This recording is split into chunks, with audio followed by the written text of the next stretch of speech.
Hello everyone, good morning. ಇವತ್ತು ನಾವು simple present tense ನಲ್ಲಿ ಐ, ವಿ, ಯು, ದೇ ಈ 4 ಸಬ್ಜೆಕ್ಟ್ಗಳಿಗೆ ಯಾವ ತರ ಎಕ್ಸಾಂಪಲ್ಸ್ ಅನ್ನ ಮಾಡಬೇಕು, ಮತ್ತೆ ಈ ಶೀಟ್ಗೆ ಯಾವ ತರ ಎಕ್ಸಾಂಪಲ್ ಮಾಡಬೇಕು, ಈ ಸಿಂಪಲ್ ಪ್ರೆಸೆಂಟ್ ಟೆನ್ಸ್ ರೂಲ್ಸ್ ಏನಿದೆ, ಮೀನಿಂಗ್ ಏನಾಗತ್ತೆ ಕನ್ನಡದಲ್ಲಿ, ಎಲ್ಲಾನು ಕಲಿಯೋಣ. ಸಿಂಪಲ್ ಪ್ರೆಸೆಂಟ್ ಟೆನ್ಸ್ ಅನ್ನ ಯಾವಾಗ ಯೂಸ್ ಮಾಡ್ತೀವಿ?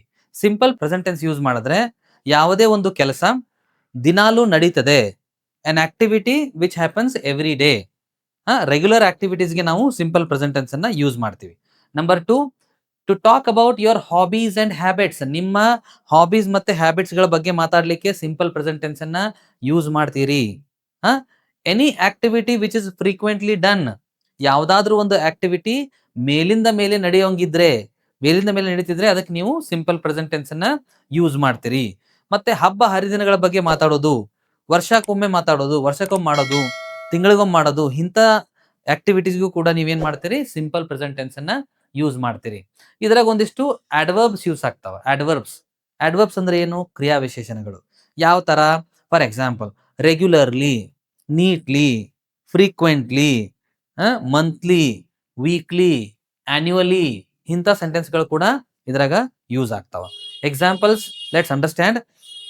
ಐ ಪ್ಲಸ್ V1 ಬರ್ತದ, ವಿ ಪ್ಲಸ್ V1 ಬರ್ತದ, ಯು ಪ್ಲಸ್ V1 ಬರ್ತದ, ದೇ ಪ್ಲಸ್ V1 ಬರ್ತದ. ಐ ವಿ ಯು ದೇ ಬಂದಾಗ V1 ಬರ್ತದ. ಹಿ ಶಿ ಇಟ್ ಬಂದ್ರ V5 ಬರ್ತದ. ಹಿ ಶಿ ಇಟ್ ಬಂದಾಗ V5 ಬರ್ತದ. For example, I go to a movie, I listen to music, I teach English. ಇವುಗಳಿಗೆಲ್ಲ ಏನ್ ಬರ್ತಾವ ಅಂದ್ರ I plus V1.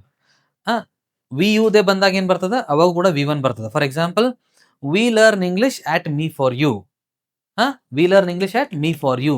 You come from Mundgod. ಆಪ್ ಮುಂಡಗೋಡ್ ಸೆ ಆತೆ, ನೀವು ಮುಂಡಗೋಡಿಂದ ಬರ್ತೀರಿ.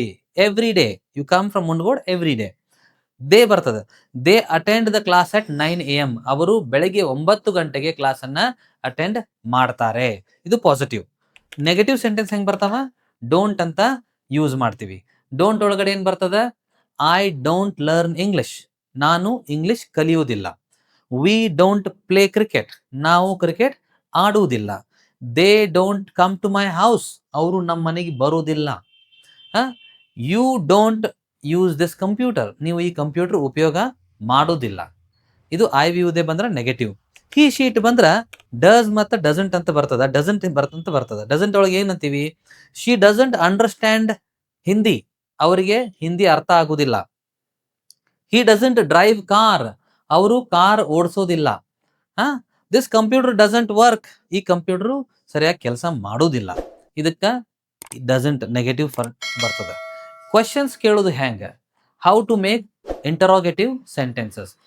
ಐ ವಿ ಯುದೇ ಬಂದಾಗ ಡೂ ಬರ್ತದ ಇಂಟ್ರೋಗೇಟಿವ್, ಮತ್ತೆ ಇಂಟ್ರೋನೆಗೇಟಿವ್ ಒಳಗೆ ಡೋಂಟ್ ಬರ್ತದ. ಹಿ ಶಿ ಇಟ್ ಬಂದಾಗ ಡಸ್ ಅಥವಾ ಡಸಂಟ್ ಬರ್ತದ. ಓಕೆ, ಕ್ವಶನ್ ಕೇಳುವಾಗ ಡು ಯು ಅಂಡರ್ಸ್ಟ್ಯಾಂಡ್ ಇಂಗ್ಲಿಷ್? ನೀವು ಇಂಗ್ಲಿಷ್ ಅರ್ಥ ಮಾಡ್ಕೊಳ್ತೀರಾ? Do you drive a car? Do I teach English? ನಾನು ನಿಮಗೆ ಇಂಗ್ಲಿಷ್ ಕಲಿಸ್ತೀನಾ? Do they come to your house? ಅವರು ನಿಮ್ಮ ಮನೆಗೆ ಬರ್ತಾರಾ? Do we attend 11 o'clock batch? ನಾವು 11 ಗಂಟೆ ಬ್ಯಾಚ್ಗೆ ಅಟೆಂಡ್ ಮಾಡ್ತೀವಾ? ಇದು ಇಂಟ್ರೋಗೇಟಿವ್ ಪಾಸಿಟಿವ್. ಅದ್ರಾಗ ಹಿ ಶೀಟ್ಗೆ ಡಸ್ ಬರ್ತದ. Does she work in your school? ಅವರು ನಿಮ್ಮ ಸ್ಕೂಲ್ನಲ್ಲಿ ಕೆಲಸ ಮಾಡ್ತಾರೆ. Does he go to the bank? ಅವನು ದಿನಾಲು ಬ್ಯಾಂಕಿಗೆ ಹೋಗ್ತಾನೆ. Does he go to bank every day? Okay. Does this computer work well? ಈ ಕಂಪ್ಯೂಟರ್ ಸರಿಯಾಗಿ ಕೆಲಸ ಮಾಡ್ತದೆ ಅನ್ನೋದಕ್ಕೆ ಇಂಟ್ರೋಗೇಟಿವ್ ಪಾಸಿಟಿವ್ ಸೆಂಟೆನ್ಸ್ ಅಂತ ಹೇಳ್ತೀವಿ. ನೆಕ್ಸ್ಟ್ ಬರೋದು ಇಂಟ್ರೋಗೇಟಿವ್ ನೆಗೆಟಿವ್. ಇಂಟ್ರೋಗೇಟಿವ್ ನೆಗೆಟಿವ್ ಒಳಗೆ ಏನ್ ಬರ್ತದ? ಡಸಂಟ್ ಅಂತ ಬರ್ತದ, ಡೋಂಟ್ ಅಂತ ಬರ್ತದ. Don't I speak English? ನಾನು ಇಂಗ್ಲಿಷ್ ಮಾತಾಡೋದಿಲ್ವೇ? Don't we attend the class every day? ನಾವು ದಿನಾಲು ಕ್ಲಾಸ್ ಅನ್ನು ಅಟೆಂಡ್ ಮಾಡೋದಿಲ್ಲವೇ? Don't they come to your house? ಅವರು ನಿಮ್ಮ ಮನೆಗೆ ಬರೋದಿಲ್ಲವೇ? Don't you drive a car? ನೀವು ಕಾರನ್ನ ಓಡಿಸೋದಿಲ್ಲವೇ, ಡ್ರೈವ್ ಮಾಡೋದಿಲ್ಲವೇ? ಹಿ ಶೀಟ್ ಬಂದಾಗ ಡಸಂಟ್ ಅಂತ ಬರುತ್ತ. Doesn't he understand your language? ಅವನಿಗೆ ನಿಮ್ಮ ಭಾಷೆ ಅರ್ಥ ಆಗೋದಿಲ್ಲವೇ? Doesn't she cook food? ಅವಳು ಅಡಿಗೆ ಮಾಡೋದಿಲ್ಲವೇ? Doesn't it work fast? ಇದು ಫಾಸ್ಟ್ ಆಗಿ ಕೆಲಸ ಮಾಡೋದಿಲ್ಲವೇ? ಸೊ ಇವುಗಳಿಗೆ ನಾವೇನಂತೀವಿ? ಇಂಟರೋಗೇಟಿವ್ ನೆಗೆಟಿವ್ ಸೆಂಟೆನ್ಸ್ ಅಂತ ಹೇಳ್ತೀವಿ. ಸೊ ಈ ಟೆನ್ಸ್ ನಲ್ಲಿ ನಾನು ಯೂಸ್ ಏನ್ ಮಾಡೋದನ್ನ ಹೇಳಿದ್ದೇನೆ, ಮತ್ತೆ ಐ ವಿ ಯುದೇ ಬಂದ್ರೆ ಏನು ಫಾರ್ಮುಲಾ ಯೂಸ್ ಮಾಡಬೇಕು, ಹಿ ಶೀಟ್ ಬಂದ್ರೆ ಫಾರ್ಮುಲಾ ಏನು ಯೂಸ್ ಮಾಡಬೇಕು, ಎಲ್ಲ ನಿಮಗೆ ನೀಟಾಗಿ ಎಕ್ಸ್ಪ್ಲೇನ್ ಮಾಡಿದ್ದೇನೆ. ನೀವು ನಿಮ್ಮ ಎಕ್ಸಾಂಪಲ್ಸ್ಗಳನ್ನ ಕಮೆಂಟ್ಸ್ನಲ್ಲೇ ಬರೀರಿ. ನೀವು ಏನಾದರೂ ಹೆಚ್ಚು ಕಡಿಮೆ ತಪ್ಪಿದ್ರೆ ನಾನು ಅದನ್ನ ಕರೆಕ್ಟ್ ಮಾಡಿಬಿಟ್ಟು ಕಮೆಂಟ್ಸ್ನಲ್ಲೇ ರಿಪ್ಲೈ ಮಾಡ್ತೀನಿ. ಮುಂದೆ ಯಾವ ಪಾಠವನ್ನ ನಿಮಗೆ ಕಲಿಬೇಕಂತ ಇಷ್ಟ ಇದೆ ಕಮೆಂಟ್ಸ್ನಲ್ಲಿ ಮೆನ್ಷನ್ ಮಾಡಿ. ನಾನು ಪೂರ್ತಿ ಪಾಠವನ್ನ ಇದೇ ತರ ನಿಮಗೋಸ್ಕರ ಎಕ್ಸ್ಪ್ಲೇನ್ ಮಾಡ್ತೀನಿ.